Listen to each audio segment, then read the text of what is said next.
Initiating data stream.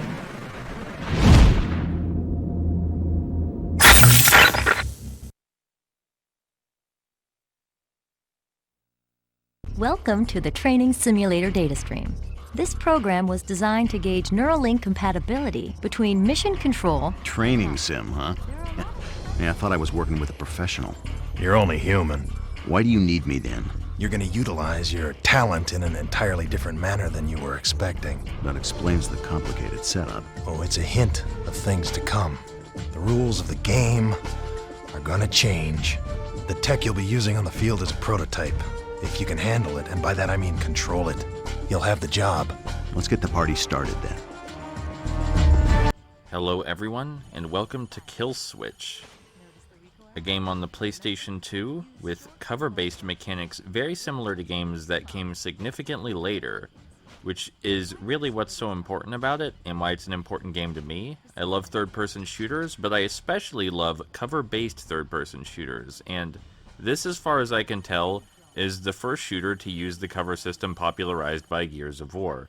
Yeah, there have been other games that have tried to incorporate cover in third-person shooting before this, but your options were basically win back, which is mechanically similar to what Kill.switch and Gears of War do, but it's a bit cumbersome to pull off because of the way the aiming controls work.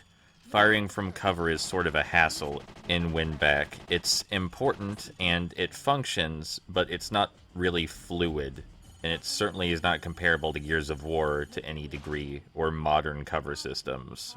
You have to press square to snap to cover, and then you have to press R1 to peek out of cover, and hold down R1 while aiming and pressing square to fire, and then you release R1 to get back in cover. It's kind of a mess.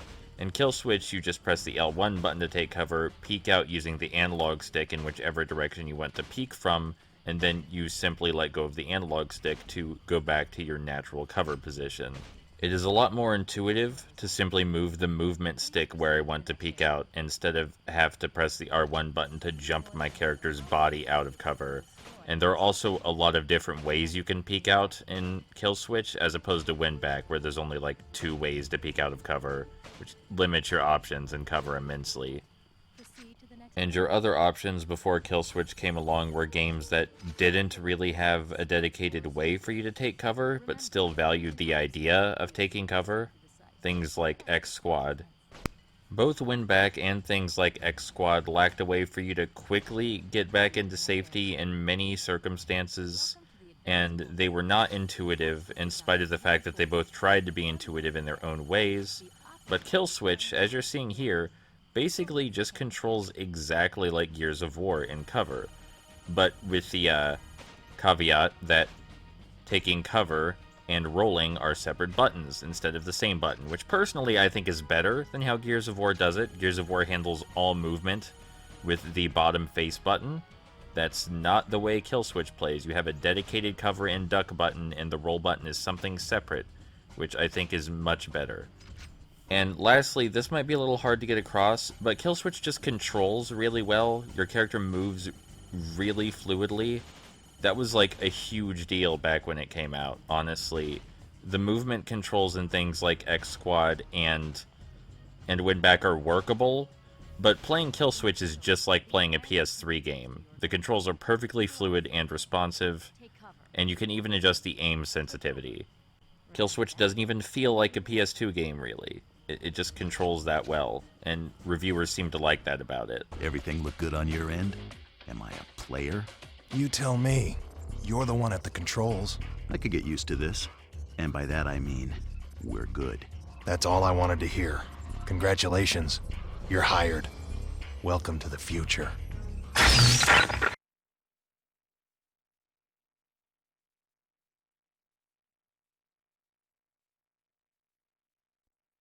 Say my name. Got a lock on him. Signal's pretty weak. Uploading the breaker. Oh, damn it. Losing the connection. Initiating data stream.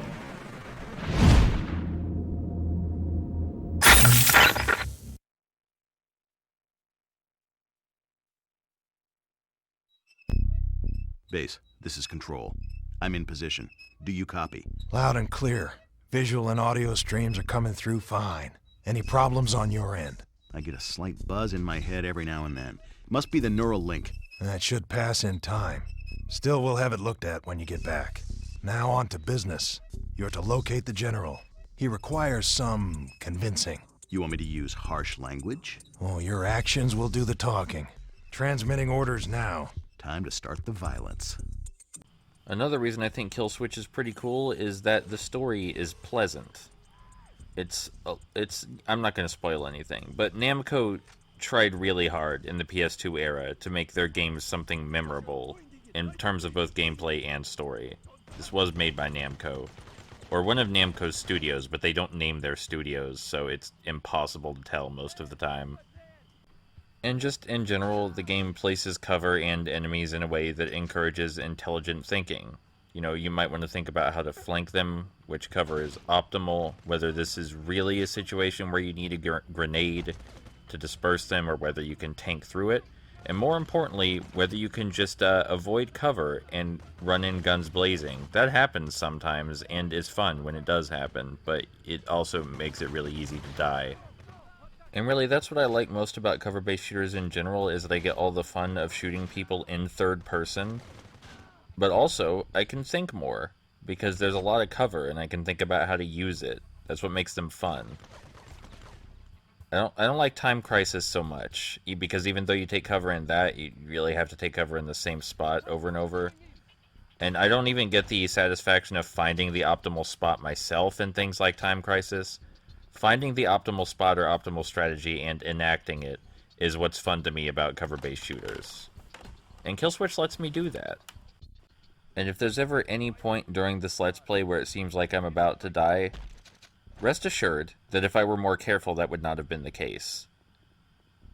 I'm sure I'm going to bring that up when it happens, but see, I didn't even know you could fall down here until this recording. And this absolute entourage of goons that I'm going to mow down as a result of falling down, I assume is the punishment for falling down here. I didn't even know these guys were down here, because I didn't even know you could fall down until this recording. While we're climbing our way back up, let's talk about distinguishments between this game and Winback some more. Winback features a lock-on system. This does not. A lot of third-person shooters that required cover or wanted to encourage cover often featured lock-on systems, because I guess they were just afraid their controls were not great for shooting from cover. Kill Switch has no such fears, and indeed, you can shoot anyone from pretty much any distance with the free aiming, and there was no need for any kind of lock-on system, so it's good that Kill Switch does not have one. But I am grateful for the lock-on systems in both X Squad and Winback. I think those were an important addition to those games to make them more fun to play. Kill Switch, as you might have noticed, and we'll see here again in a moment, also has a melee attack, which is a one-hit kill for a majority of the game, but you do have to get close to use it, which is what makes it difficult to use.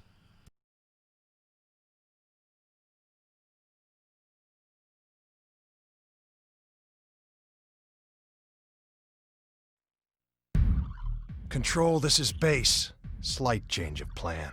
Despite your efforts. He wasn't too impressed. His loss. I rarely give second chances. He's very close to your position. I want you to take care of him. I got no problem with that. I guess we should talk about how the health in this game works. Your health kind of recovers. When you get hit, your health goes down a set amount permanently and a set amount temporarily,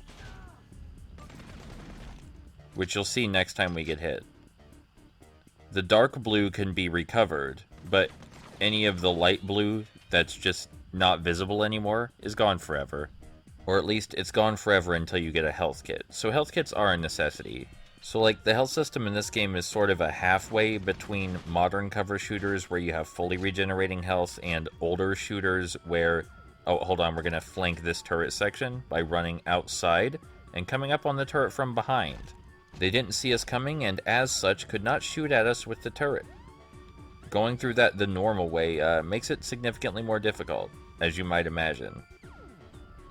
X Squad and Winback, by comparison, have normal health bars because, I mean, you kind of expect them to. X Squad came out in 2000 and Win Back came out in 2001. I'm not saying it wasn't still kind of weird in 2003, but the PlayStation 2 had been out for a while at that point. And, you know, people had less expectations about what the PlayStation 2 should be about. Which, I mean, it seems like X Squad's reputation was negatively affected by what people expected from the PlayStation 2, frankly. Some people seem to have expected a little much. Like that the PS2 was going to change the foundation of how games worked or something. This trail of money probably leads to the guy we should murder for betraying our deal. Base, this is Control. The target has been eliminated. And the package? Not an issue, Base. Good work. Head up to the extraction point for pickup and transport.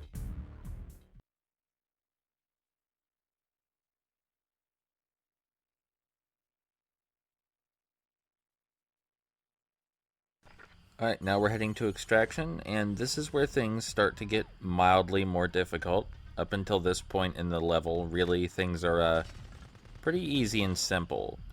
But now enemies will start attacking from above. We'll have to confront a turret directly whether we like it or not. There's more cover for the enemies to get behind and spread out.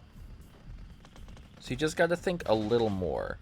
They have more opportunities to flank you and throw grenades more effectively in this more open environment also. And they might do that sometimes. One of the easiest ways to die is to not see a grenade throw coming. Usually the enemies will shout "get down" when they throw a grenade, or "grenade out" or some such thing, but you can miss it and then die, so it's really important to pay attention.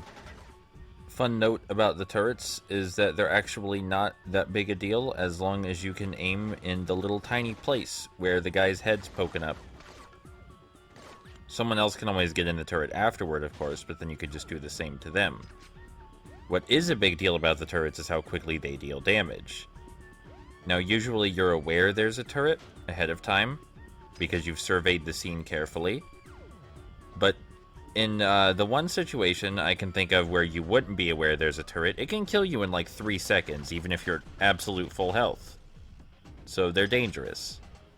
Also, you may have noticed there's some explosive barrels in this level. Not a lot of explosive barrels elsewhere in the game. There's another one right up here that really fucks these guys up. But yeah, actually very light on explosive barrels in this game. And also no helicopter boss fights, if you can believe it. I know, it's a cover-based shooter, there's supposed to be helicopter boss fights, but there aren't. None of those. In the rare occasions where you can use a turret, it's an easy way to kill a bunch of enemies, but sometimes getting in a turret is what spawns the enemies, so I try to avoid the turrets. The inclusion of the turrets, in the sense that they're usable by the player, seems weird to me. I'm perfectly fine with the turrets being something the enemies have access to, but it doesn't really fit with the game that the player can also use the turrets, and for the most part you can ignore the turrets with no downside. And throw a grenade because there's not a lot of places to take cover yet in this room. And while they're blinded, we're gonna take advantage and murder them. I mean, we're also blinded, but we're not actually the player character, we're just controlling the player character, so we don't gotta worry about being blinded. Oh, I should mention, by the way, about, this upcoming area actually, really appeals to me because it's optimal for flanking and just running up and shooting or meleeing the enemies. They don't have a lot of time to react to you just coming around the corner at them, because of the way this section with all the pillars is laid out. And they kind of have to come in only a couple directions at you, just really in your favor. But, something I almost forgot to mention about X Squad that isn't super important but I find interesting is it was developed by Electronic Arts Japan, and Winback is a Japanese game, and Kill.switch is developed by Namco, which is a Japanese company. A lot of third-person shooters that seem very American in nature are in fact Japanese. Just thought that was kind of interesting. Anyway, the level's over now. We're done in the Middle East. We did some horrible things, and we're done here. It's all fixed. So much for peace in the Middle East. Base, this is Control. I've got the prototype at the extraction point. Initiating system shutdown. This turned out much better than I expected. How did it feel? Like I was playing a video game. How appropriate. War at the push of a button. You want him to stay down here a bit longer? I could always go for a new high score.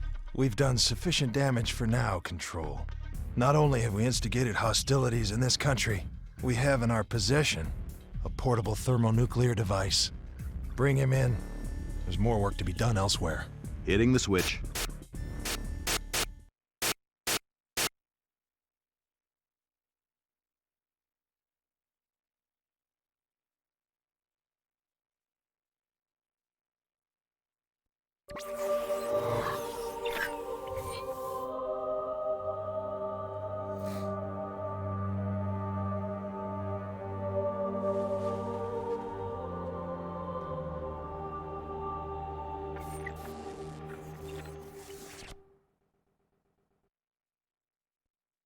Say my name. Program's still running. Good. Let's try something different this time. Initiating data stream.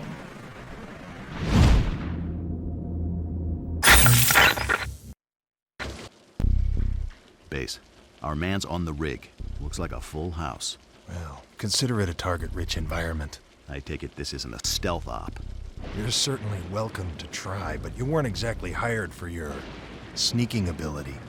Death is my talent, the same as your boy here. He was one of yours, wasn't he? Another time, Control. The mission is simple. Get in, destroy the oil rig, and get out. Anything else? Do what you do best. Think like a gun.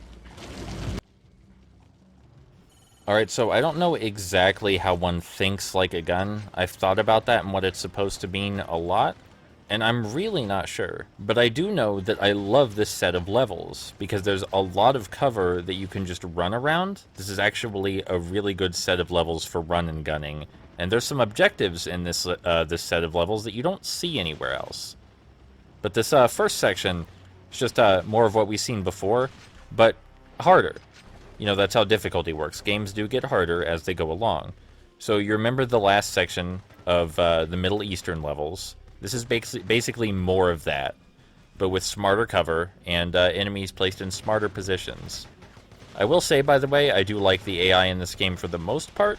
It's ahead of its time. The AI in other shooters on the PlayStation 2 was very lacking compared to this.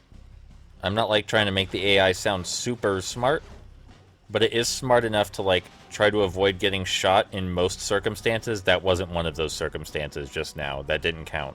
But it is smart enough to try and avoid getting shot most of the time. There are occasionally times where enemies don't try to avoid getting shot, and it's very noticeable when that happens.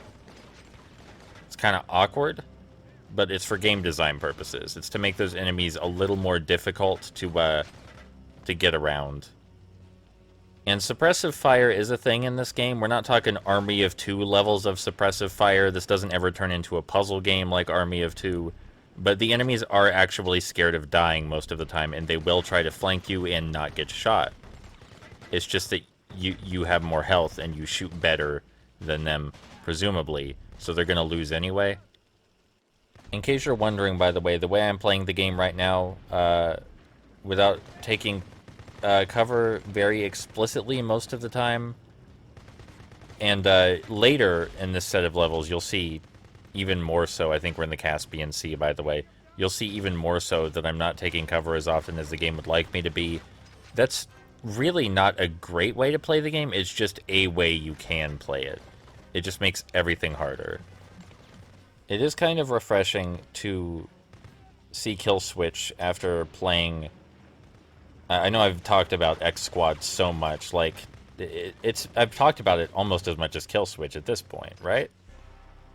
But it is really refreshing after playing some X Squad to see aiming that's just as competent as it is in kill switch.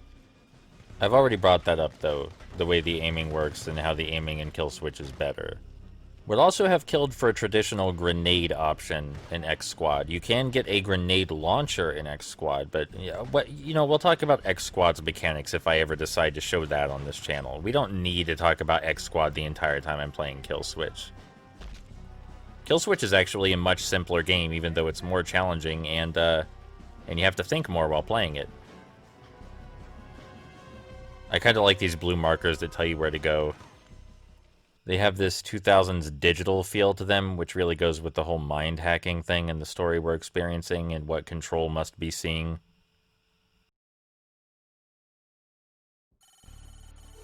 Oh boy, here we fucking are, my favorite level in the game. I'm going to play this level entirely wrong. So this is an open level. The game doesn't really have those, but there are several objectives around this big open area, and we need to go set charges on each objective. And you're probably supposed to, like, meticulously clear out the enemies so that way you can safely make it from one objective to the next. But since I know where all the objectives are, I'm going to play this as recklessly as I can get away with. I assume if you were playing the game on hard, you couldn't really do this anymore. I feel like cover would be, like, being in cover most of the time would be mandatory in hard mode, because it's already pretty rough being out of cover on normal. So when you set a charge, you're vulnerable for as long as that timer goes up, and even after the timer is full, you still have to seek cover, even when you have control of yourself again. You can exit the C4 placing animation whenever you feel like it, though. You can cancel out of that at any time. It just means the bar goes all the way back down. But yeah, there's like snipers and a ton of dudes on this platform, in this big open platform, that you're supposed to take out as you make your way from objective to objective. But I just decided not to do that, purely for the purposes of showing off. Like, this is so much harder than just being patient and thinking things through. But I also think it's way cooler to play the level this way. Like, I wouldn't play the level this way if I didn't know guys spawned out of this chopper ahead of time. I already memorized this level. That's why I'm playing it this way. It would be a lot easier to take cover. But yeah, the Caspian Sea set of levels in general is just a good time for me. The whole game's a good time for me. I think it just strikes the perfect balance of difficulty. But I like that I can get away with shit like this. I like that I can be cheeky if I want to. Because this is harder. Like, you know, I give games shit about being able to run past enemies sometimes. That only counts if running past the enemies is easier than fighting them. Running past the enemies in this is so much harder than fighting them. So I'm not going to give the game shit for that. Like, you're definitely supposed to fight these enemies because it's easier to fight them than to run like this. Like, I'm gonna get real close to dying. But you can dodge bullets in this game. You can do that. As you're seeing. It's just real risky business. If you're wondering how the health kits work, by the way, you do collect them as soon as you run into them. I really wish there was a button for collecting them, but at the same time I understand why they're collected on contact, because when you're in the heat of things, you really want it now, and not after you press a button. That, like, microsecond can make a difference.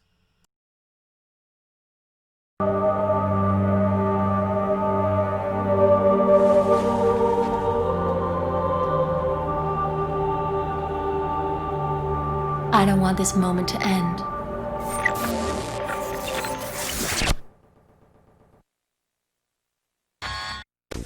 Damn it! Control to base. The neural link is acting up again. I thought we had this problem fixed. Time's running out, Control. Get him off the rig. Base out. This level's just a whirlwind. This level just makes me feel good. You got 6, okay, I guess 7, starts at 7. You got 7 minutes to get the fuck out of here, and 7 minutes is a lot of time. You're definitely still meant to take cover and meticulously shoot out the enemies. And that's fine. That's a fine style of gameplay. I like that style of gameplay. But you can also just run through the entire level, ignoring almost everyone, and only shooting who's directly in your way until you reach the end. And that's how we are gonna do it. Once again, worth noting, this is much harder than just fucking being careful. I don't ever want to give the impression that just running past all the enemies like this makes it easier, because it doesn't. And do I have any advice for playing the level this way? No, not really, not even a little bit. It's about memorization. I just saw this level had a timer and the goal was to escape, and I was like, wouldn't it be cool if I just fucking jetted out of there and ignored cover entirely for this particular level? And after I got it in my head that the idea was cool, that just became the only way to play the level. So I just played it as many times as it took to figure it out. And we're already at the end. We're already there. Control to base. Mission accomplished. I hope you got what you wanted. Your demonstration left a lasting impression. The deal will definitely be going through. Not only that, the blame will be directed towards the West. Those short-sighted bureaucrats will have a very hard time trying to justify this operation. Score one for the bad guys. Base, I'm shutting him down now. I've got one hell of a headache.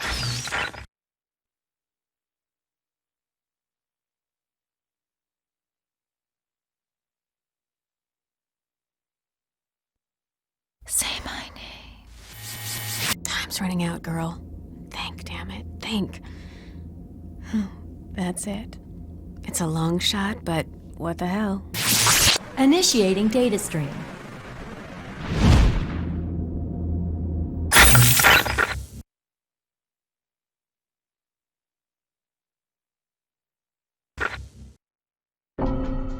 Control to base. He's in position and ready to move out. The North has always fancied itself a player control. Well, let's put that to the test. It's time the world witnesses what they can do when provoked into action. I'm bringing them into the game. Hell of a way to start. Moving out! I've heard that intro so many times because I've died here so many times. Anyway, we're going to use the M1 shotgun briefly. The game gives it to us by default when this level starts up, and for good reason. A lot of dudes are going to flood through that choke point up there, and the shotgun is going to be very helpful for disposing of them quickly without having to aim too precisely. But after that, we're going to switch back to our other guns. It is very important to be patient here, and even though I know to throw a grenade right now because I knew people were going to run out and get blown up by it, because I've played this level so many fucking times, it's really important not to try too many fancy tricks here, I think. Because I've tried playing this level lots of ways. I had lots of time to try playing it lots of ways with how many times I died. And really, it turns out just taking cover and being patient and thinking strategically is the winning strategy, as it is for most of the game. It's just coming hot off the levels where you can run and gun. I was not expecting the difficulty spike to be this prevalent. It's not like the game ever gets really hard or anything. I would just say this is the level where it starts getting much more difficult to get away with shit. For sure, I spent a good hour on this level. And this set of levels, I think, the ones we're in right now in North Korea, are the longest set of levels. Also, there's a branching path here. Both paths are relatively the same. It just really depends whether you wanna aim left or aim right. We chose aiming left, simply because I've come this way more often. There's a turret way back there, but still easy to snipe him with a single bullet, as long as you see that reticle light up red. And also, sometimes guys will run back where that turret is just to take cover back there and be annoying. They don't usually get in the turret, oddly enough. They just go back there to take cover and be really annoying to hit. It's kind of bizarre that they decide not to get in the turret, but it's also really good for their health, because if they get in the turret, they become much easier to kill. And I swear sometimes one of them is programmed to throw a grenade right at their own feet. And I don't really understand why. I'm also not sure whether the grenade actually kills the guy, even though I've replayed this level. Oh, we were getting flanked. And I didn't even notice until it was almost too late.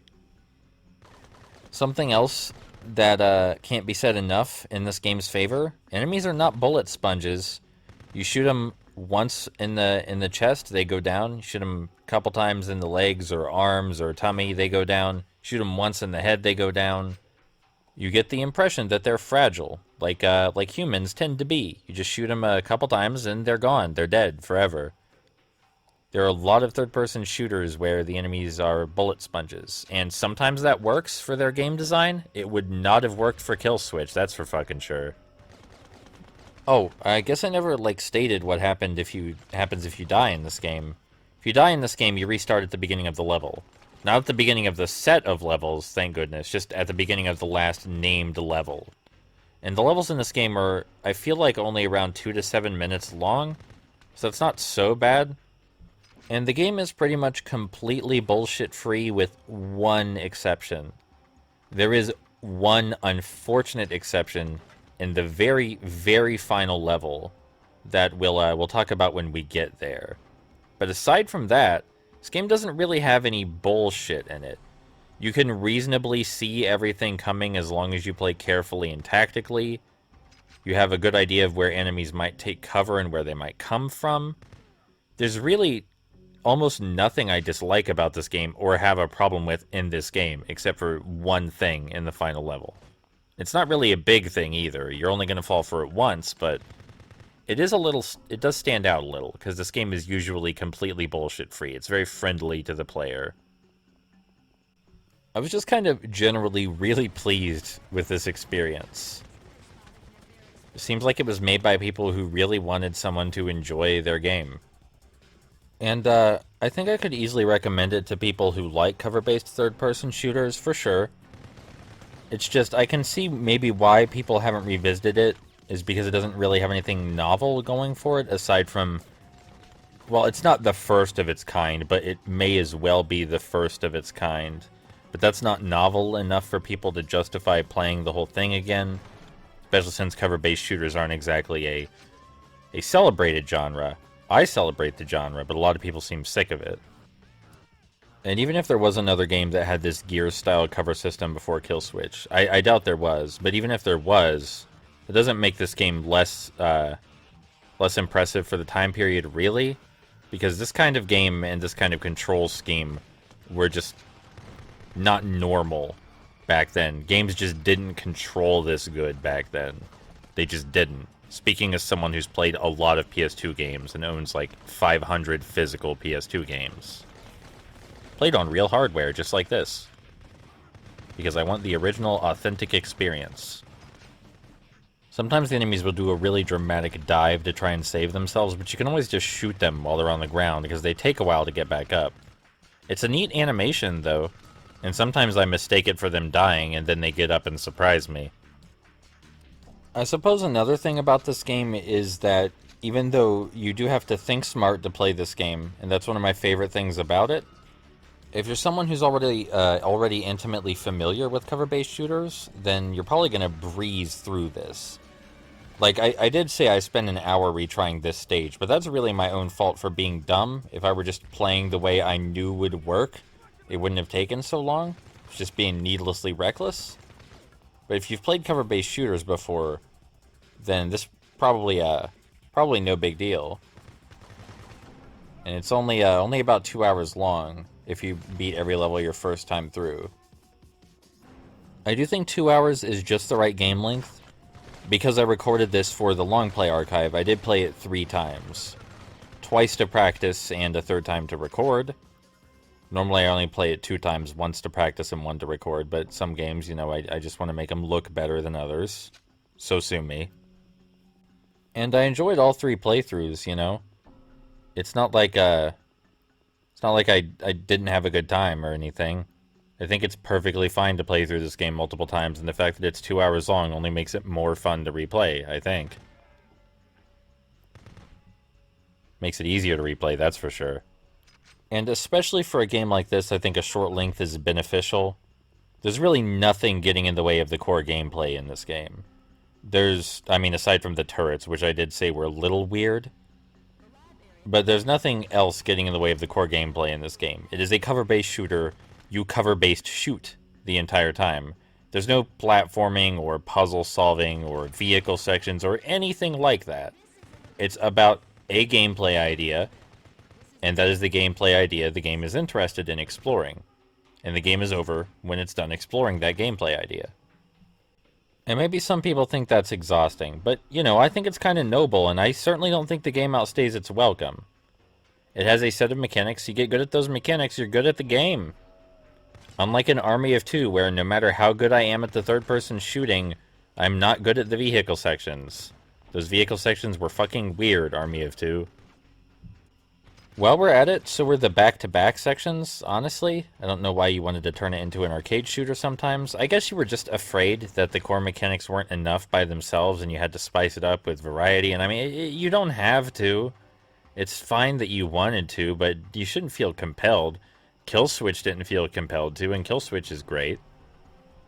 This particular level, I believe, is the weakest in the game. I think every other level except this one has some pretty great things going for it. Not this level so much. This level's pretty standard. I mean, at the time, nothing about this game was all that standard, but this game is pretty standard by cover-based shooter conventions, and it is not pleasant to look at. Most of the levels have something going on visually that's interesting. This one also does not, in my opinion. Don't think it looks all that great. But this is the only level it's really really like this. I like pretty much every other level in the game. I still had a good time playing this level. It's not like it was torture replaying the level the other 2 times either. It's just it pales in comparison to everything else we've seen so far. Especially the Caspian Sea. Transferring from the Caspian Sea directly to this level was a bit rough. And I think that contributed to me dying so many times. There is a turret right around this corner that will fuck us up if we are not careful. I've been fucked up by this turret at least once. Because I was too distracted by the fucking elevator. I think the soundtrack in this game is all over the fucking place, by the way. Sometimes it's downright surreal electronic stuff. Sometimes it's normal action movie music. Sometimes it's ambient music. And it's all during fighting. So, I don't know. It's just strange, this soundtrack, if you ask me. Anyway, we're practically done with this level. Just this one last room full of enemies. And it's not even that full of enemies. Mildly full at best. Might want to ask for a refill. And then after this room, we're going to head to the next level. And the next level actually has some fun level design in it. Definitely a memorable level, the next one. Not as memorable as the one where we planted C4 or ran while the boat was exploding. But still memorable. If anyone does happen to know, by the way, I know this is not easy information to come by. And maybe no one has this information anymore, but if anyone knows specifically what branch of Namco developed this game, I would really love that information. It would mean a lot to me, because I want to know what else they did. There's no way this was someone's first project. There's just no way.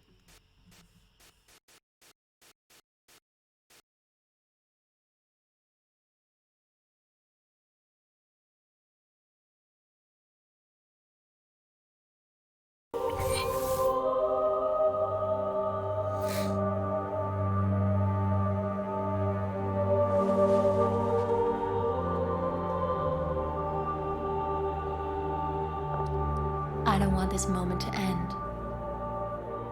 I want you to say it for me. Please, say my name. The new one.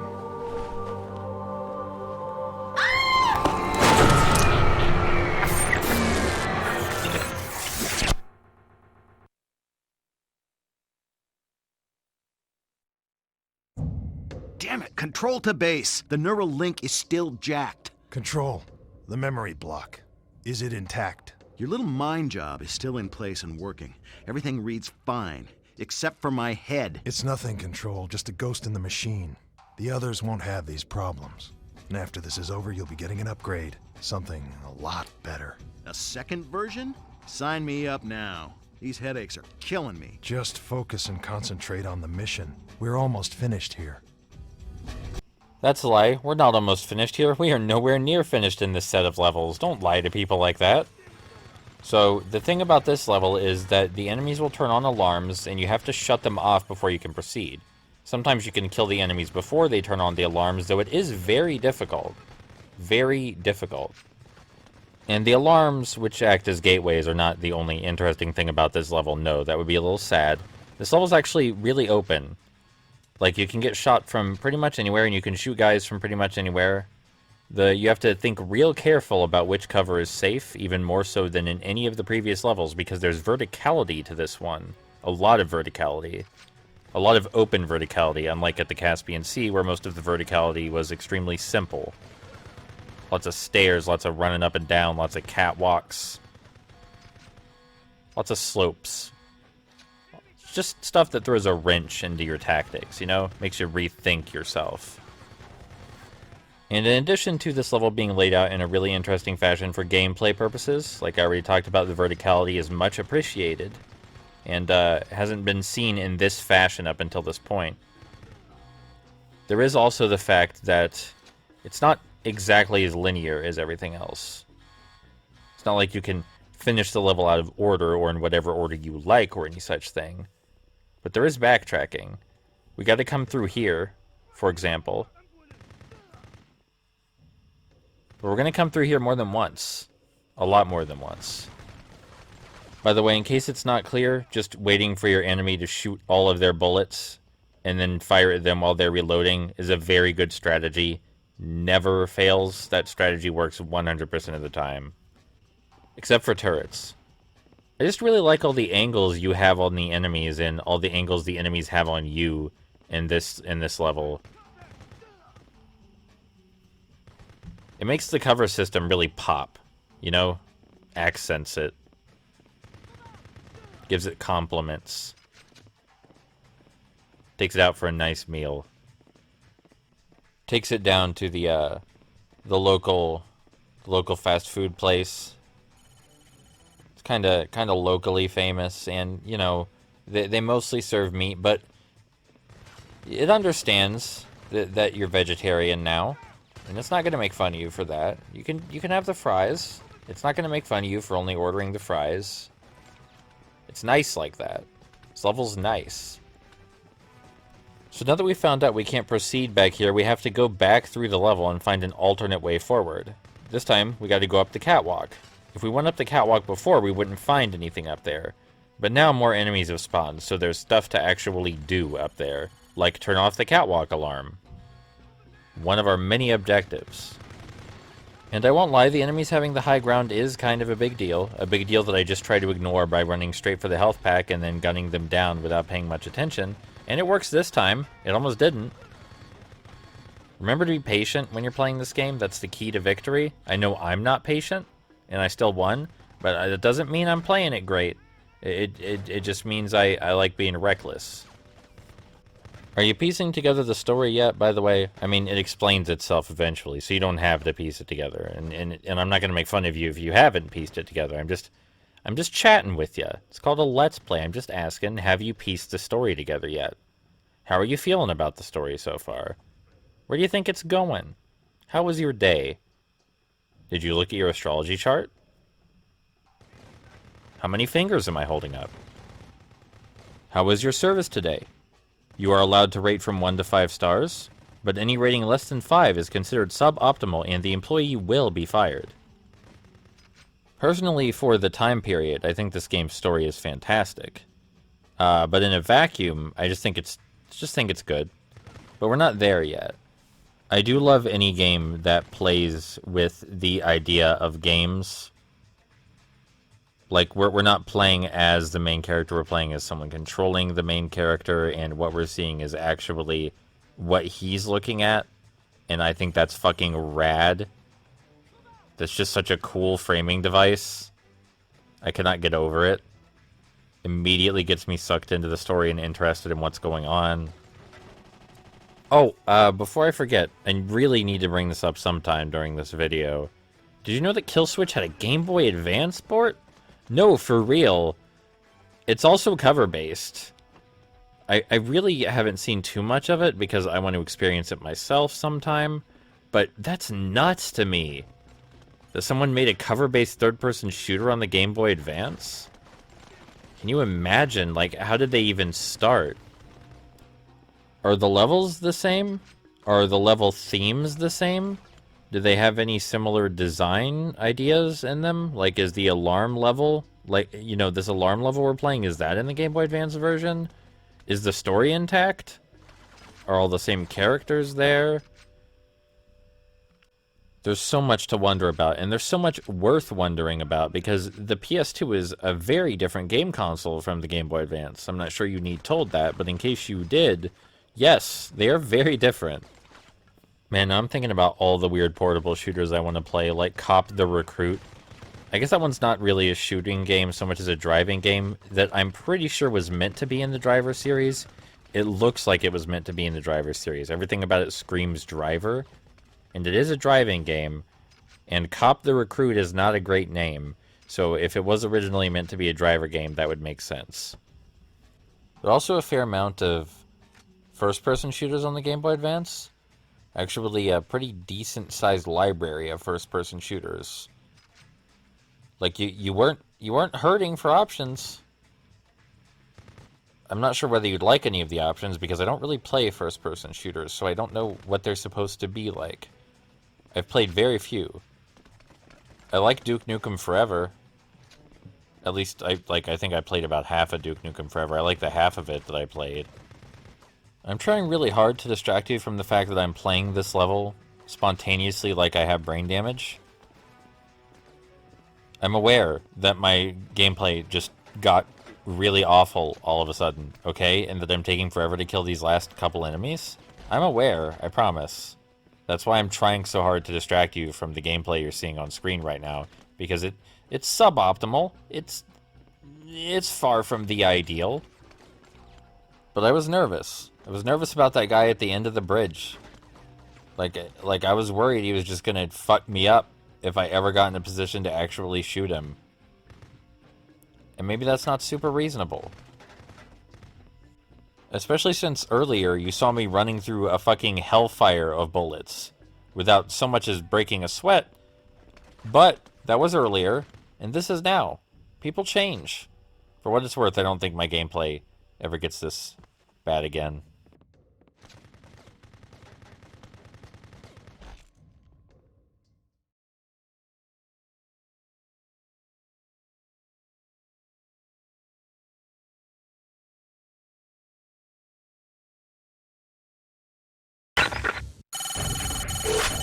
No intro cutscene this time, just straight into the level pun. You see submission because it's a sub-mission. The mission is for a submarine. It is a submission. Do you get it? I think you got it. This level's a lot like the last one. It doesn't open the same, but this level also has a lot of fun verticality to it when we get there. And, I mean, I just like the cave look. I just like the underground cave aesthetic. Kind of wish there were more shooters set in caves. I understand doesn't have a lot of options for cover, but hey, Army of Two had a level with plenty of rocks and caves and shit in it. You were only there for a little bit, just like you're only there for a little bit in this game, but they bothered. I just want more rocks in my video games, okay? I am kind of wondering how much this game would change if it were less strictly objective focused. The game is very, very linear.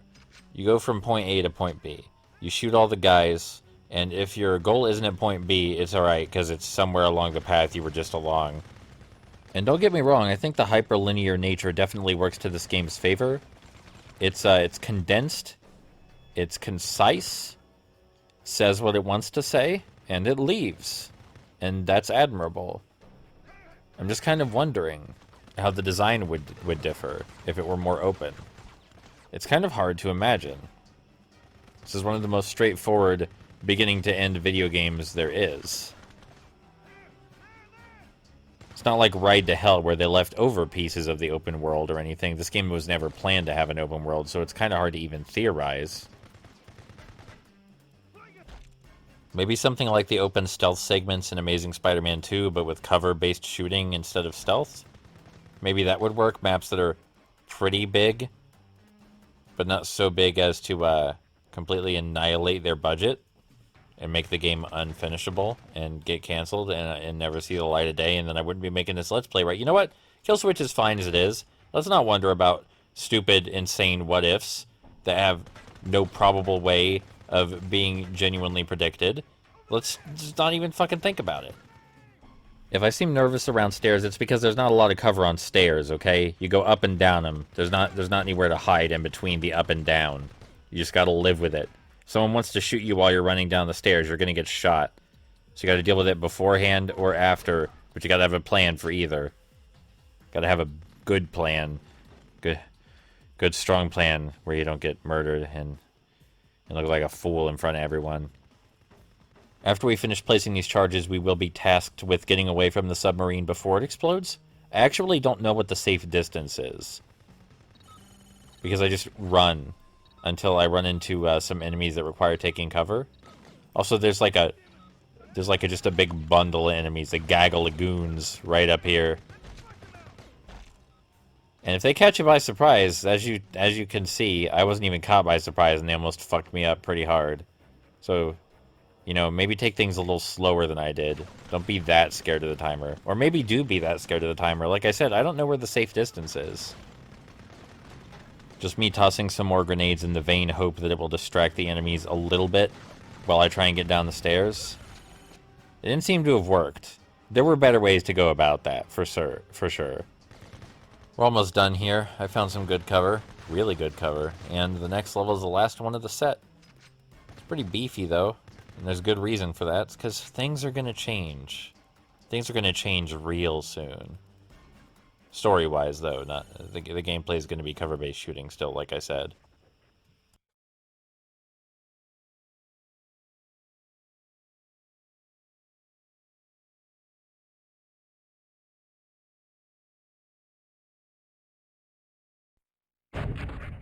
Control to base. I'm heading towards the launch pad, requesting target confirmation. 126 degrees, 59 minutes east longitude, and 37 degrees, 34 minutes north latitude. So much for ramen export. What do we do about Bishop? After the missile is launched, I want you to put a bullet through his head. Make it look like a suicide. This is gonna play out as a US-backed covert op that went horribly wrong. By the time everything is sorted out, there's no doubt the North will retaliate against the West. And soon, the game will begin again on my terms. Alright, well, this level's fun, and I'm having a really good time hanging out with you guys. And I do like climbing, and this level's all about climbing. But it's been almost an hour, so I feel like as soon as I get rid of these couple of jerks up here, I'm just gonna maybe take a nap, watch somebody play Chaos Mario 64, and I'll catch up with you in a minute, alright? Cool.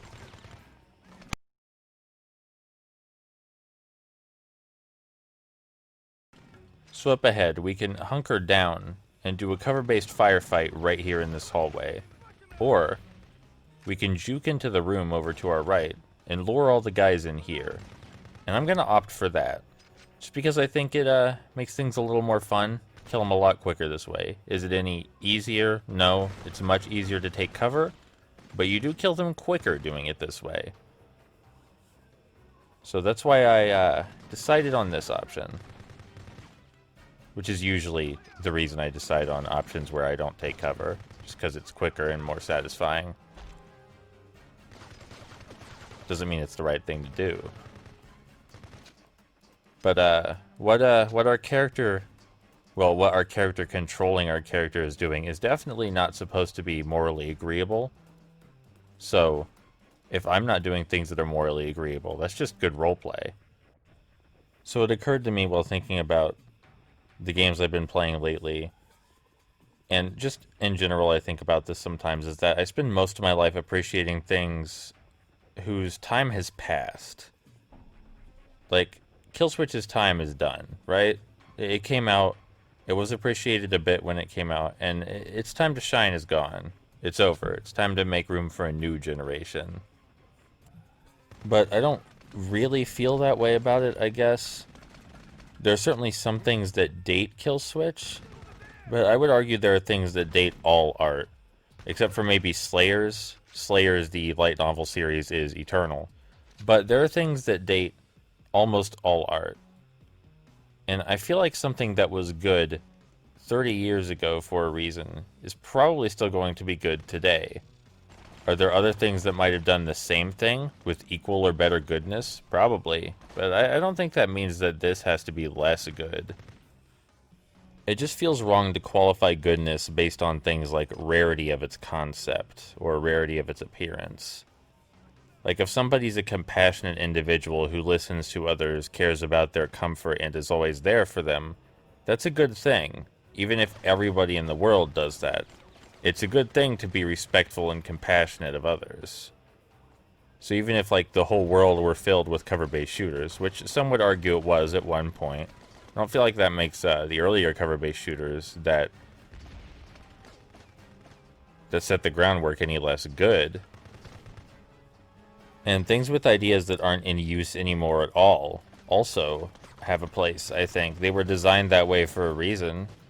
And sometimes they have things to teach us, things that are valuable. I'm looking back because I know there are enemies that spawn back there, but I guess they haven't spawned back there yet. We'll worry about that in a minute. But I definitely remember there are enemies that spawn back here, so I just had to check real quick.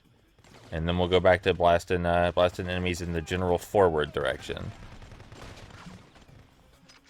I've also been told a lot that I'm more forgiving of games because I play a lot of them. Like, let's be reasonable. Yes, I do play a lot of video games, and as such, I have more understanding of how they work. And oh, they're the enemies that were supposed to spawn behind us. Kind of wondering when they would show up. They took a while this time. Don't remember them usually taking this long.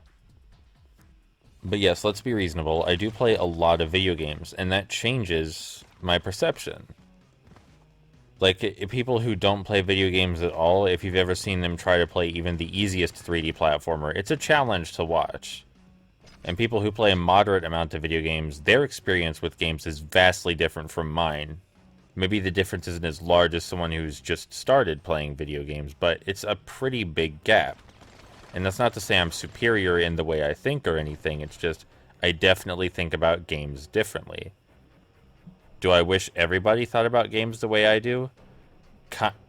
Kinda to some degree, because it just makes it easier to talk about older games, because they have things that I think are artistically valuable that a lot of people don't want to talk about because they have concepts that are maybe considered outdated now. But I think maybe everyone to some degree wants other people to think about things the same way they do, right? Like, it would just make lives a little more convenient for everyone if everybody agreed about some things, because it would make conversation more palatable. But it's better just to find a few specific people that are willing to meet you on that than try and change people to be that way. Like, getting all the prep done to get people to play thousands of hours of old-ass PlayStation 2 video games, it's maybe not worth doing that. People will do that if they want to after you introduce them to the idea of old-ass PlayStation 2 games. You shouldn't have to prep someone.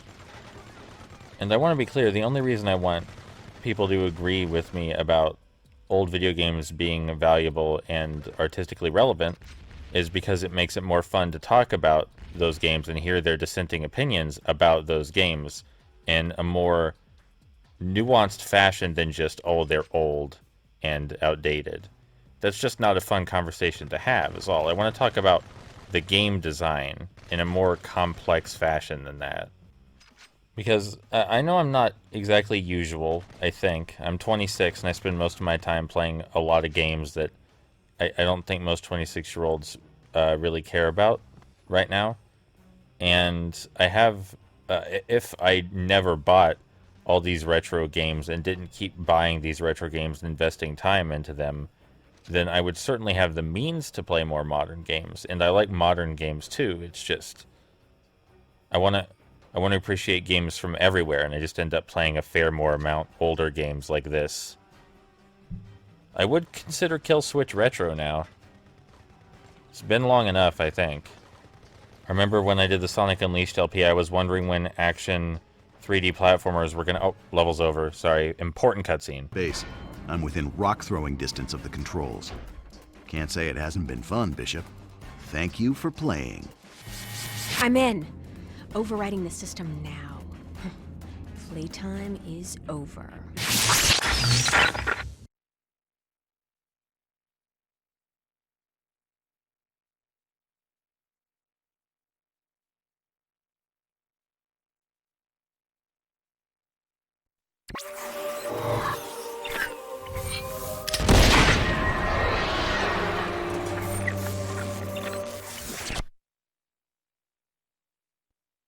Say my name. I've lost control! Caution. The system's not responding! Warning. I can't disengage! Danger. Who the... No! Initiating data stream.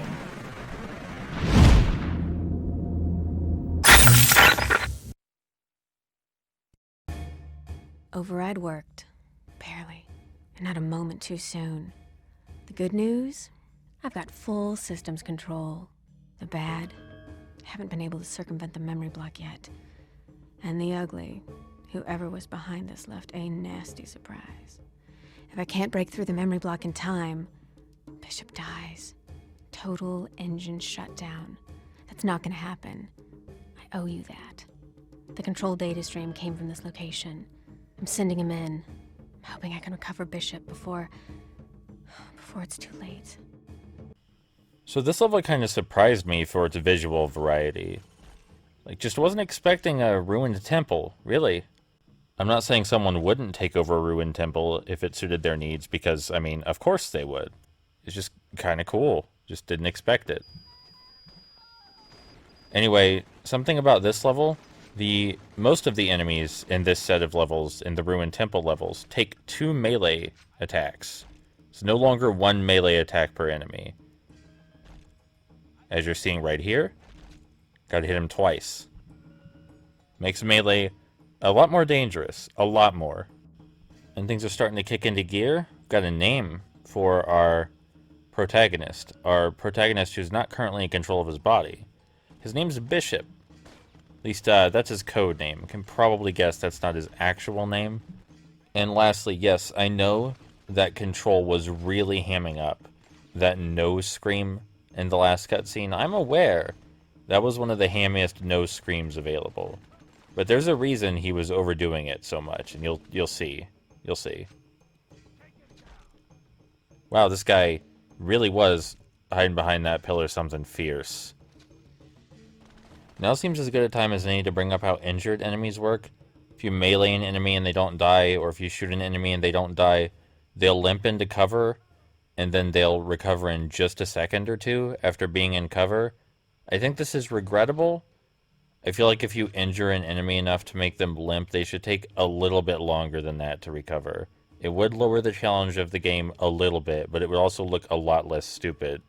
Like, if I shoot a guy in the leg and he limps into cover, I don't want him to be okay again immediately.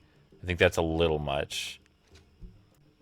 We're about to enter the closest thing the game has to a maze. Right down here.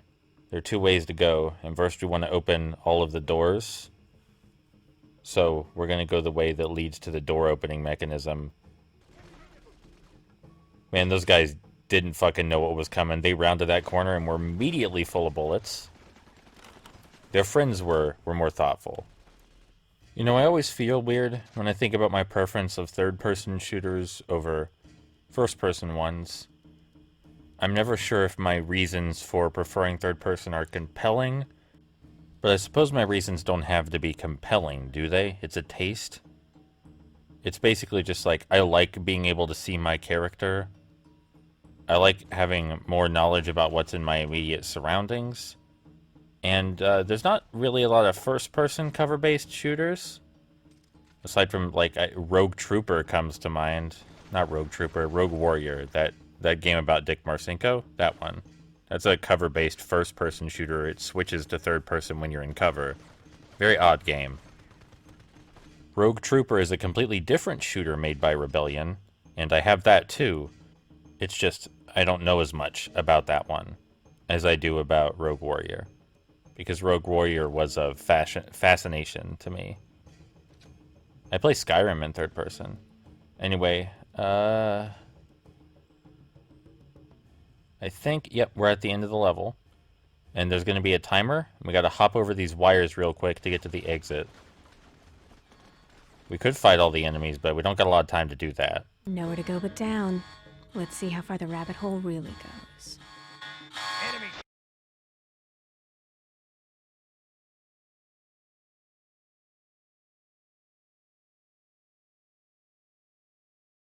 If you notice the save files switching around a lot, and that I have a lot of them, it's just kind of important to have as many backup save files as possible when you have the work I do, which is uploading long plays. I feel bad for the guys getting in this turret in particular. As soon as you kill them, someone else will show up and take their place. Yep, just like that. Not a very smart man. That is one of the turrets that, if you get in, it will spontaneously spawn a bunch of enemies. So I'm going to avoid getting in that turret. It's just not ideal. Not an ideal situation. At least I'm pretty sure it spawns a bunch of enemies, because enemies appear that didn't seem to be there otherwise. Shipping crates. Bound for parts of the Middle East, Russia, North Korea. Those were the sites that got hit. It doesn't make sense. What do you mean it doesn't make sense? I think it makes fucking perfect sense if you think about it for a minute. Like, think about why the villain might be motivated to hit all of those places and pit all of the world governments against each other. I feel like it makes perfect sense why there might be a lot of crates shipping to all the places he hit. If you just think for a fucking minute, lady. I'm sorry, look, I don't mean to be rude. It's just this warmongering thing isn't exactly new. And I know it's only 2005, but it's not exactly new. Just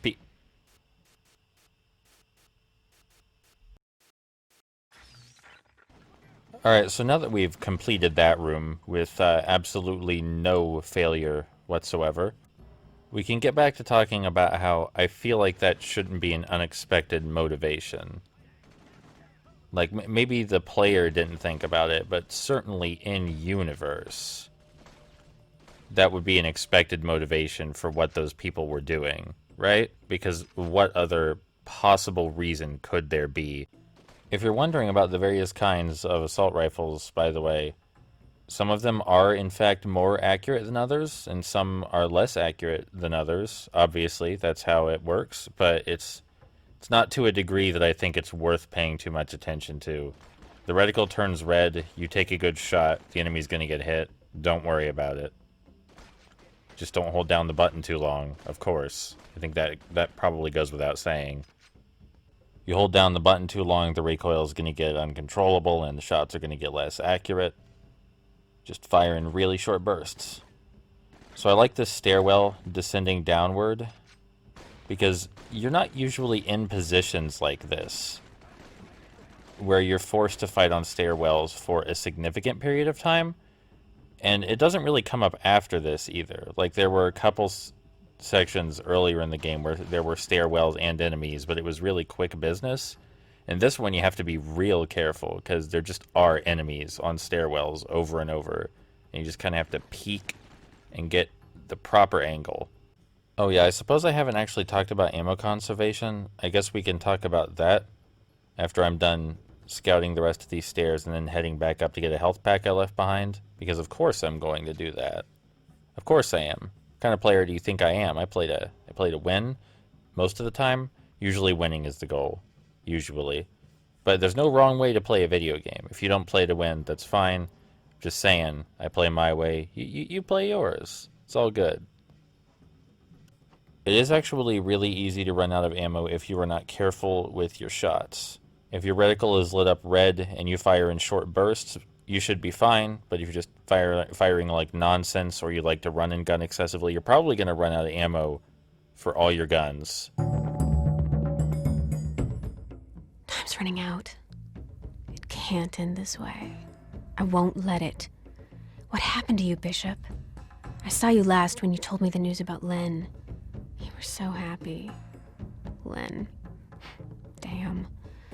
Who figured that you and Dr. Takamura would have hooked up? If only... I'm sorry, Bishop. What the... something's happening.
Damn it, that hurt. I almost had him. But how did... It can't be that easy. but maybe. I've got to move on, think this one through. So as much as I love that pre-rendered cutscene a lot and think it's beautiful and really well choreographed, I feel like the dialogue could be a lot better from our lady friend. Our lady friend in the sense that she's a lady and our friend. She's not like a romantic interest for Bishop. The dialogue is expository, and it's not great dialogue, but it could be fine if it were better directed. Like, the delivery is just really bad. Also, this game's story doesn't really do a lot wrong narratively. It's a very simple story, so there's not a lot to screw up. And I like the story, but she does theorize about how to get Bishop back, and then she says, I gotta move on and think this one through. That's a major no-no as far as character writing is concerned. She knows that if she doesn't free Bishop soon, Bishop will die, and she has no reason to keep moving while in control of Bishop. She should be trying everything she can to get him free. She doesn't need to think anything through. He was almost free. She should just keep trying that. There's no reason to play another level first. They're just trying to build suspense, but they're doing it wrong. That's a problem I have with the story. It's like the only real problem I have with the story, aside from the exposition dialogue feels awkward the way it's delivered. And, you know, it's not like I don't think she tried or anything. She probably, like, heard anime voice acting or other similar voice acting and other things where that kind of character just does, like, a hushed, whispery, vaguely mysterious kind of voice and doesn't have a lot of inflection in their tone. It's tolerable. I've seen a lot of anime dubs. It's just, it could be better, and I think a lot of the emotion in the story would be much more present if it were better. That being said, still absolutely adore this framing device and the trip we're going on here with Bishop. Controlling a character who's not in control of his body that we're actively trying to rescue from some kind of mental grasp tying him to a PlayStation 2 controller. I was very much considering doing one of these for McFarlane's Evil Prophecy, by the way. Just talking over the entire McFarlane's Evil Prophecy. But, like, it wasn't really worth it. The game is hard to make commentary for.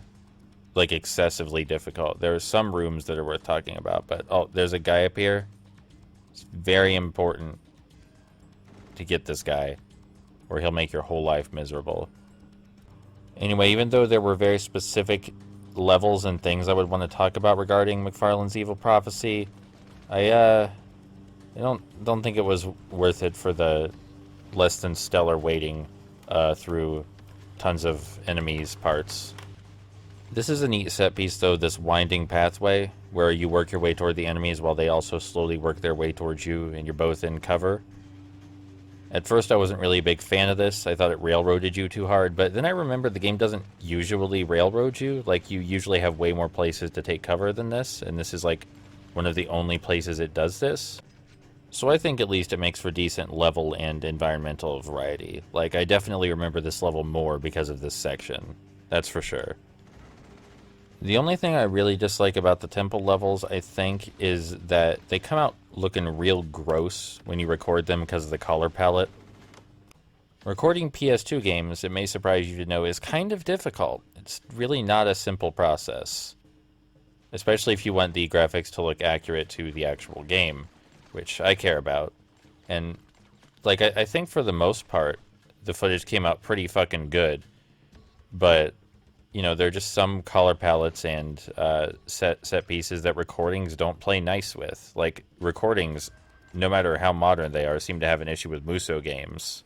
Muso games are just death to game capture. And, you know, I don't like emulation when it's avoidable.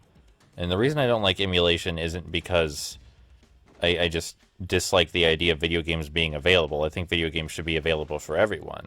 I dislike emulation because it's not 100% accurate, especially in 3D games. It'll control different, it'll look different. There'll be a ton of slight off-kilter nuances when you emulate a 3D game.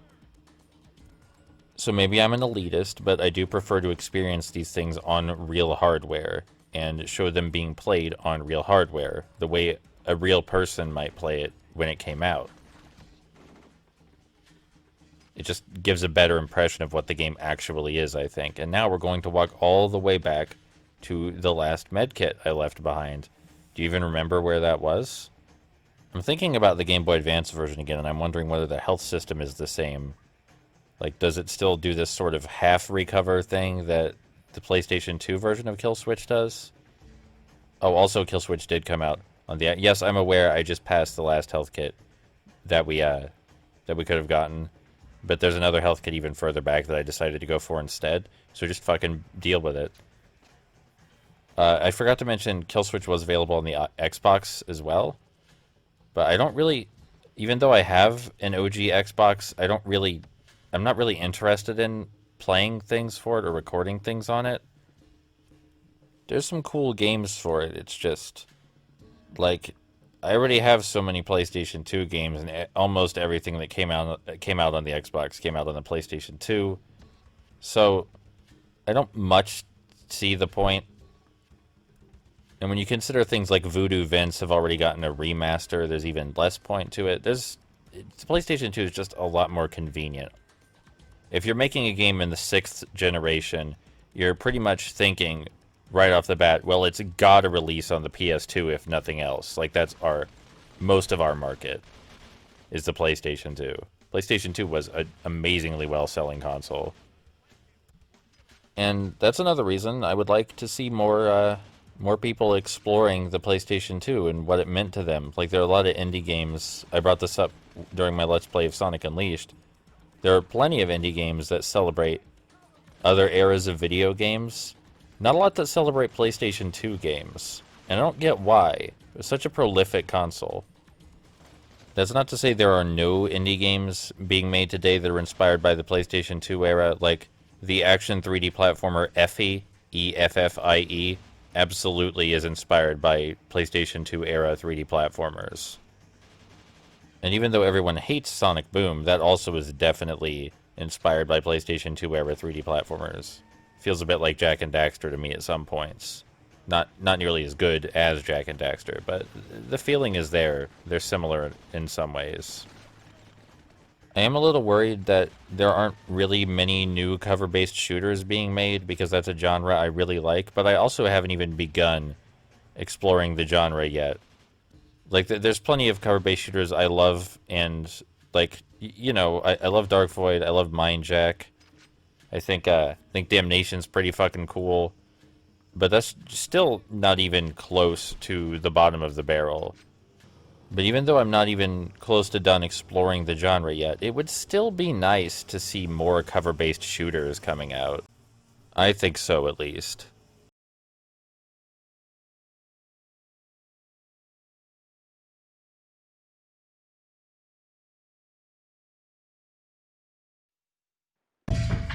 We're in. Still no luck with the memory block. I know Bishop's fighting this somehow. Speaking of third-person shooters, like, in general, how many of those are even still coming out? I don't know. It seems like at one point they were dominant, and now just not so much anymore. It's not like people stopped developing first-person shooters, and, you know, maybe I'm wrong about there not being too many more third-person shooters. I know Gears 5 came out, so that's at least one. Gears 5 actually came out around this time last year, didn't it? Remember looking up stuff about it, thinking it looked really, really, really cool visually. And, you know, it is a cover-based shooter, and I like those. But I just played my first Gears of War game, like, last year. I'm not in a position to pick up and start playing 5, especially since I don't have an Xbox One, and as good as my beefy computer is, I don't feel like it's quite beefy enough to run Gears 5 looking as it should. So, you know how I said a while ago, it was quite a while ago, that we were done talking about X-Squad? We're not done talking about X-Squad. Something that X-Squad does that this game doesn't do. X-Squad has unskippable cutscenes, and that's really inconvenient. I'm glad this game doesn't have that. Not because I don't want to watch the cutscenes in both games, but because, like, I'm gonna die and have to retry levels in X Squad, and every time I retry a level I have to watch the cutscene again and can't skip it. So that's not really fun. And I know earlier I complained about me hearing the intro segment to that one level I retried for an hour over and over. That was my fault. I could have skipped that. I don't know why I didn't try to. It's just another thing to add to the list of stuff that Kill Switch does better than other competing third-person shooters. And it is a minor thing, you know? A lot of games have skippable cutscenes, to the point that it's kind of more awkward when an action-oriented game doesn't allow you to skip cutscenes. Especially on repeated playthroughs, X Squad. But it is still something Kill Switch does better than X Squad, and therefore it's going in the list. You may notice, by the way, that the enemies have RPGs now. Don't get hit by those, you will die. You get hit directly by one of those, it's game over. It's to be expected, I think. But they're very easy to avoid. The rocket enemies take forever to reload their guns before firing again. They're not really good at taking cover. Just, you know, when you know there's one, because, yep, like, there's one over there. You know he's there now, so you have no excuse to, you have no excuse if you get killed by him. You know he's there, you know to be cautious. It's just a thing your attention should immediately be drawn to, and you should not remove your attention from it until it's no longer a threat. These RPG enemies. Because you do have to start the level over, and the levels aren't long, but presumably you don't want to start it over, because that would mean you lost.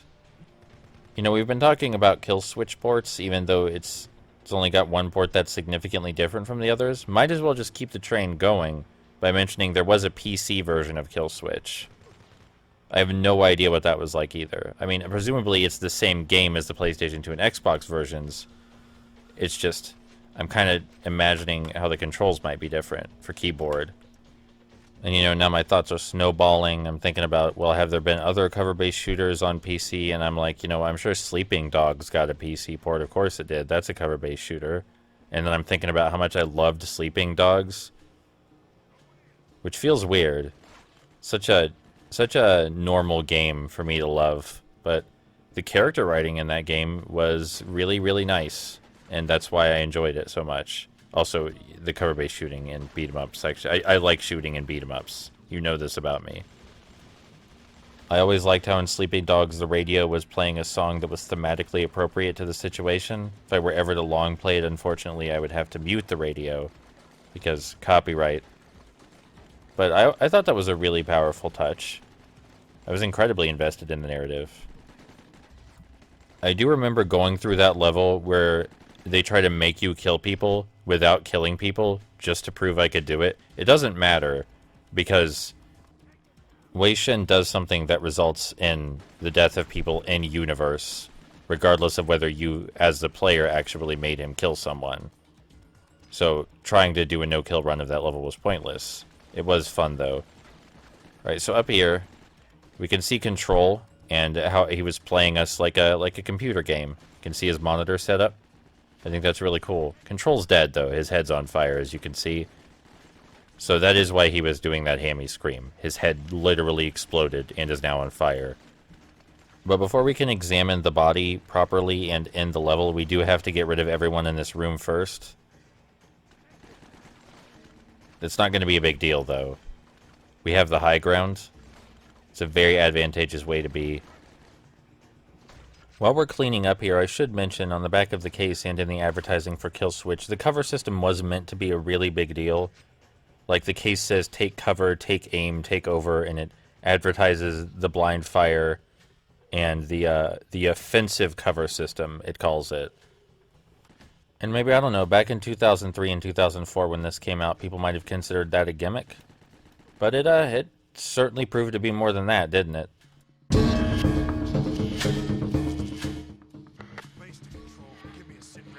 This must have been Bishop's controller. Looks like the feedback took him out big time. Too bad. Saves me a bullet. Base to Control. Give me a sit rep. Damn it. What's your current status? It can't be. He's supposed to be dead. But that sounds like... Archer. You bastard. That explains it all. I know you can hear me, Bishop. I almost broke through the memory block. It was because of something I said. That's not gonna work like I think it is, will it? No. Lynn was more clever than that. You better be listening or it's all over. Say it, Bishop. Say her name.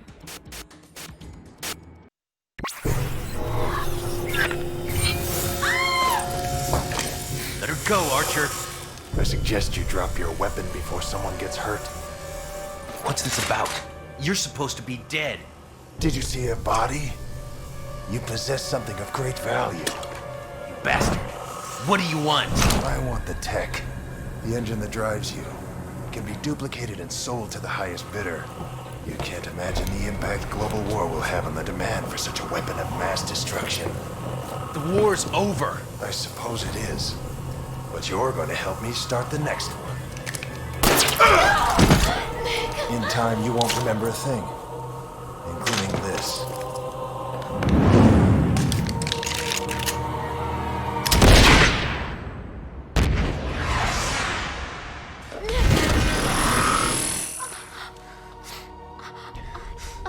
I just wish we could. One time. Please. Just say it. Say my name. Lynn. Takamura Bishop. I love you.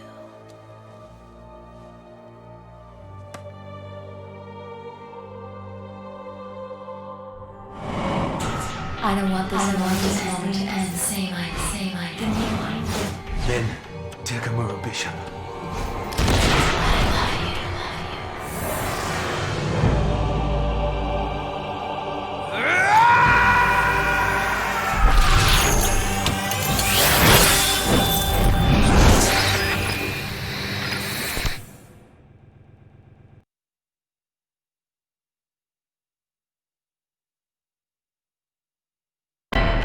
Are you sure about this? Damn sure. You couldn't stop me if you wanted. I understand, Bishop. I want you to know that... I'm sorry. Duchess, Yes?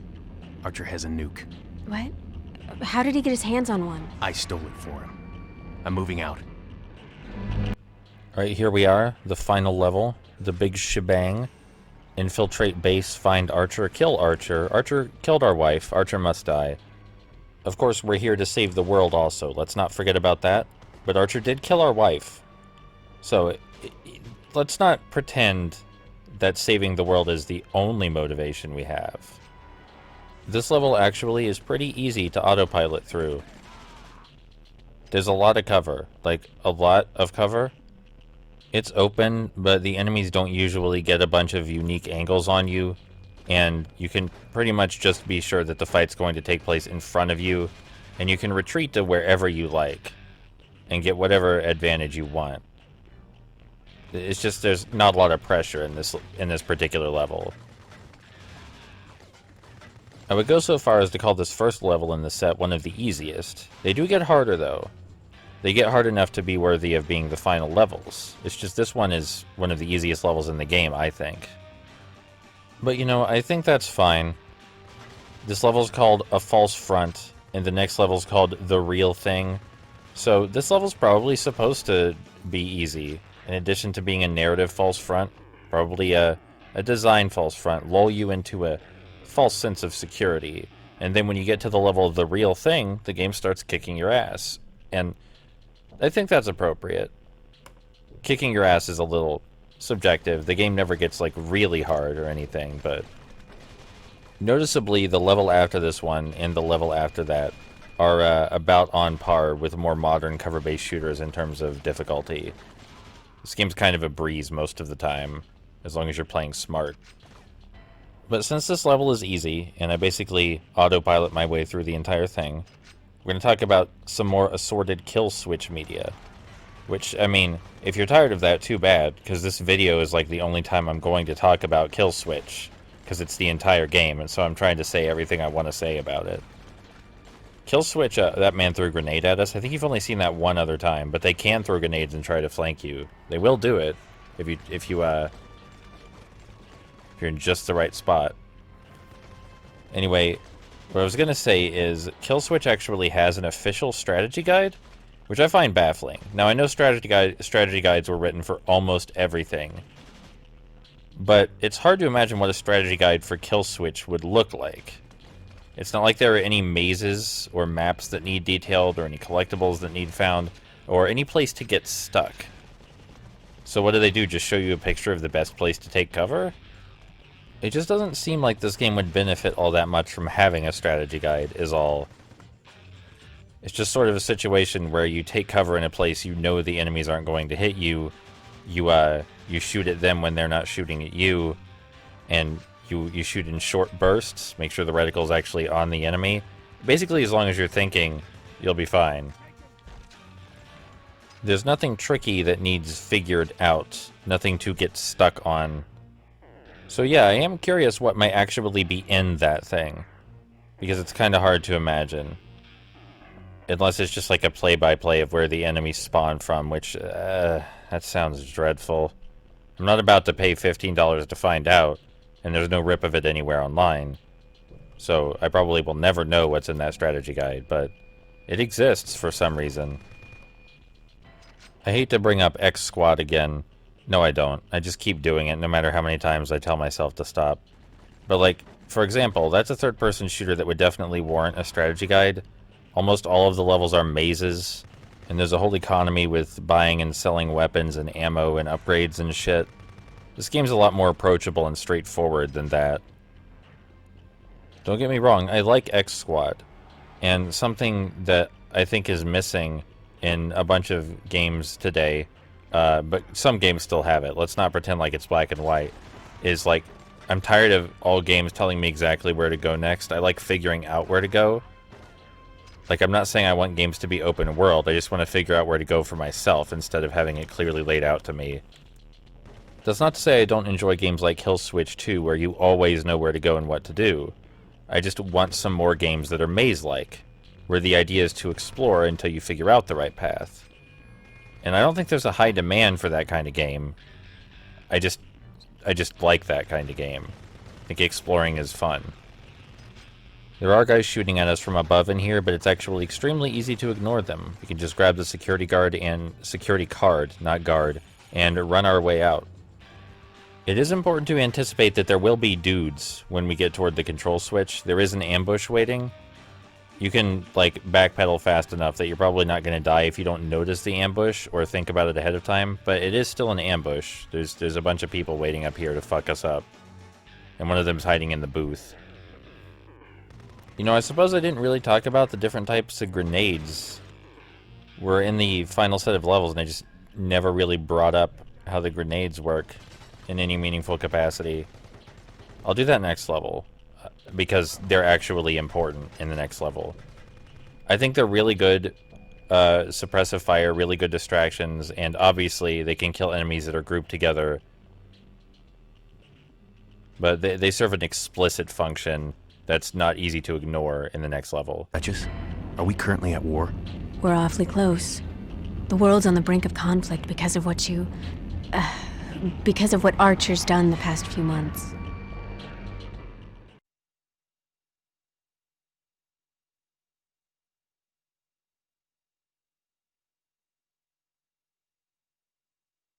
Here we are, the real thing, as promised. And we're going to use the grenades for what they're meant to be used for. There's guys hiding under this truck.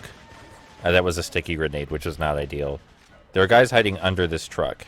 And we're going to throw a grenade down there. There they go. If you don't kill them, they are just the worst to deal with.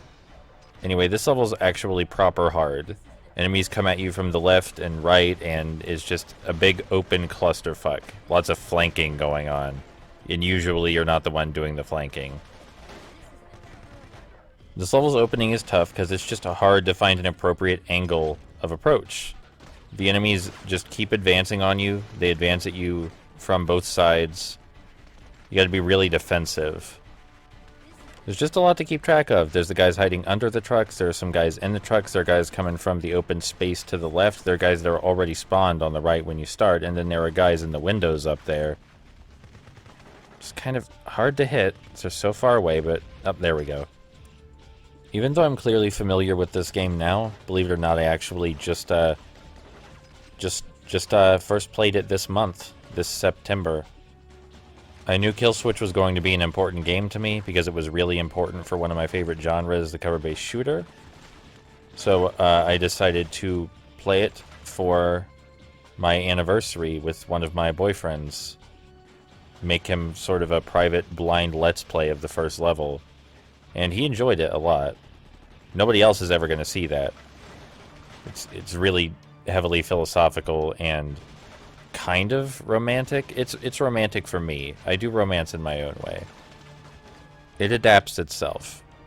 Most important thing, though, is making sure that they actually know you care and respect them, I think, probably is the ideal first thing to do. Life's short, and it's important that you let the people close to you know that they matter.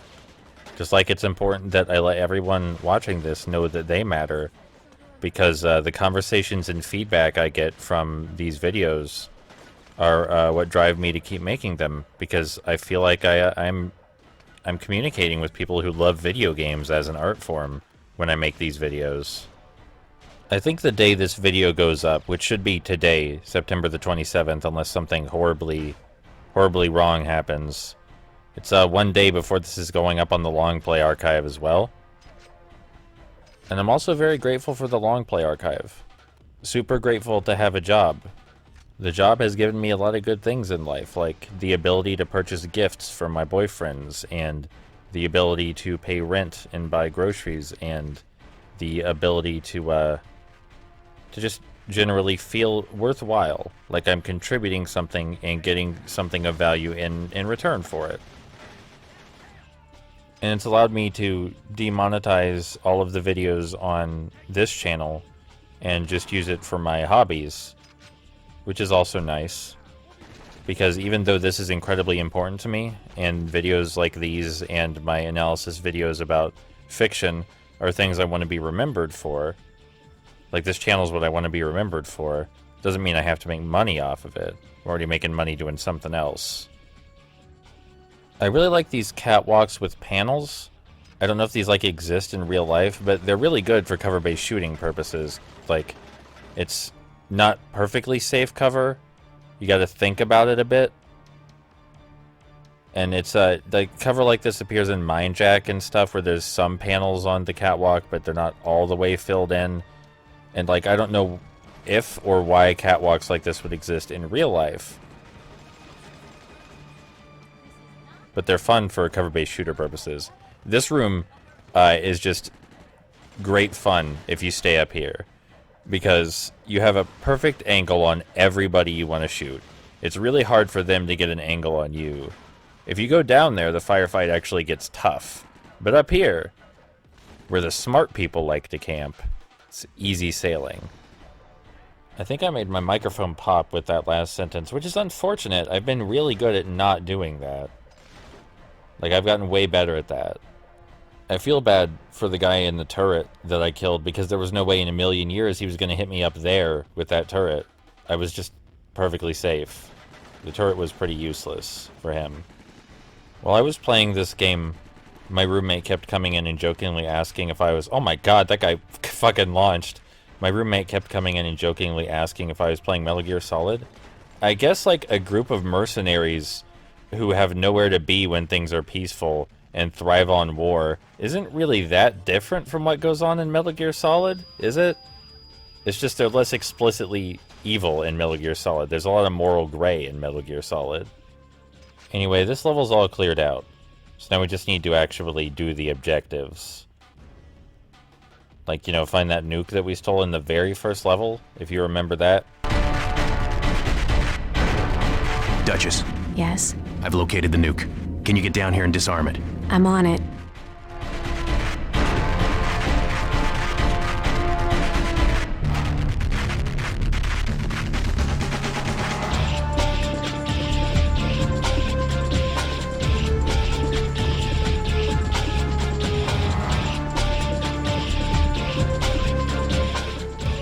Bishop, I need to know.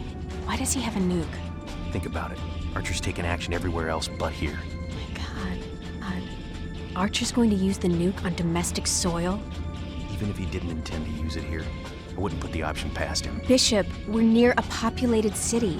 If Archer triggers the nuke, with everything that's happened... I know. Take care of the nuke. I'm moving out.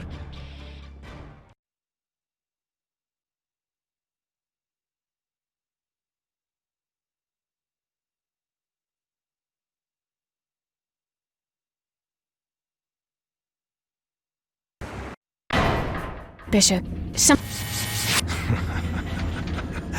Archer! These face-offs always end in tragedy. After all, you have first-hand experience. Alright, here we are, the last level. The last of the lastest levels. And this is definitely the hardest level, for sure. It's also the only level with some bullshit in it, but I'll let you know when we get there. For now, it's fine. There's one guy with an RPG where I just threw that grenade. I threw the grenade in the hopes of getting rid of him. I didn't, but we're safe from him right now anyway.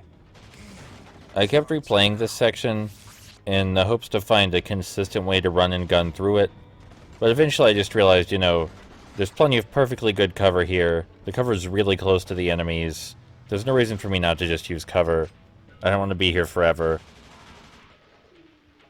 That guy with the RPG might have wanted to adopt my strategy of maybe moving between cover instead of just sitting in one spot. Might have gotten him the victory. Because he had a fucking RPG. He could have just killed me himself anytime he wanted. He just needed a clear shot. During this level, Archer will keep taunting us. I like guess he hijacked the mental link or whatever. But he'll keep taunting us, and his taunts don't really make a lot of sense. Like, one of his taunts is, "You have no idea what's really going on, do you?" And it's like, yeah, no, I got it. Trust me, Archer, I understand the situation. You incited war intentionally. You, drummed up hostilities in multiple countries. You're going to sell weapons to those countries, and you're going to sell the technology you use to control Bishop with to those countries as well. I got it figured out. I think everybody does. It's all handled. It's all put away in the vault.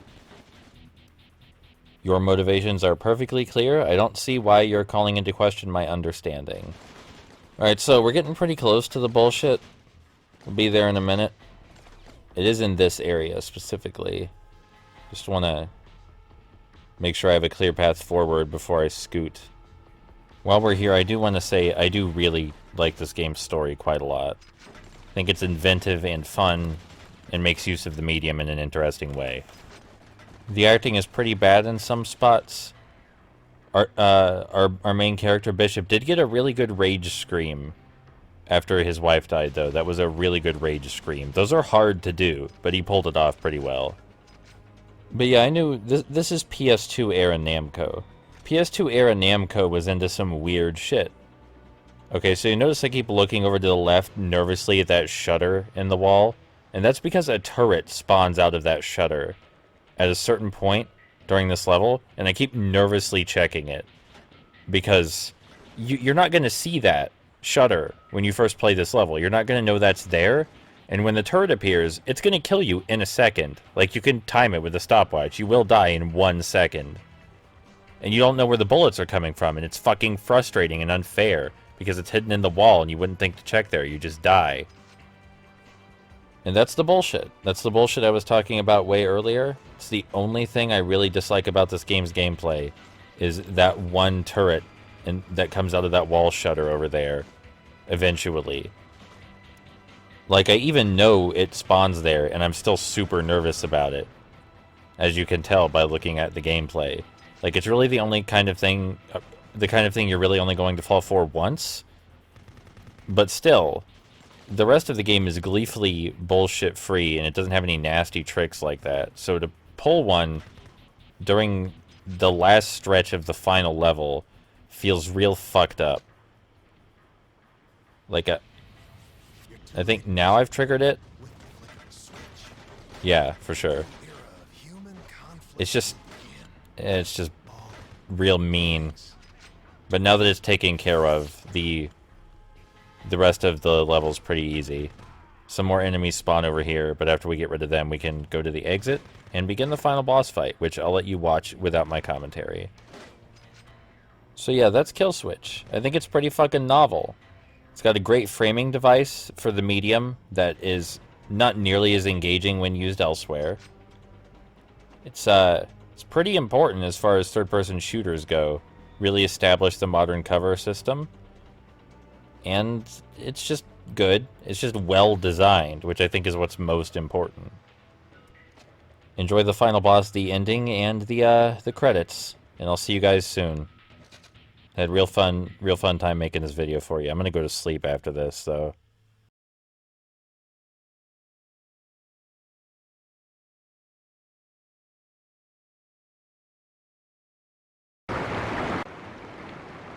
Bishop, The nuke? I'm damn close. I need you to buy me some more time. What? Stall Archer for as long as you can. If he pulls the trigger... I'm on it. And Duchess, Yes? thank you. Thanks for everything.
Doesn't matter if you beat me.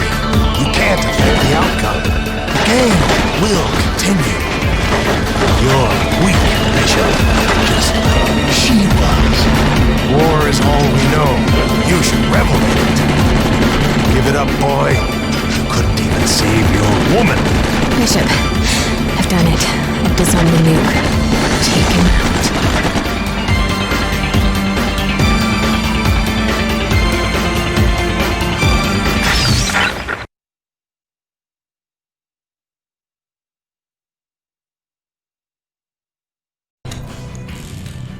Game over.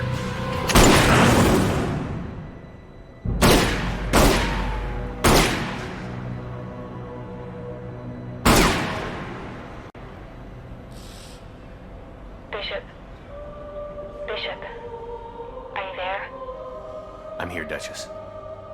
And Archer. I see a body.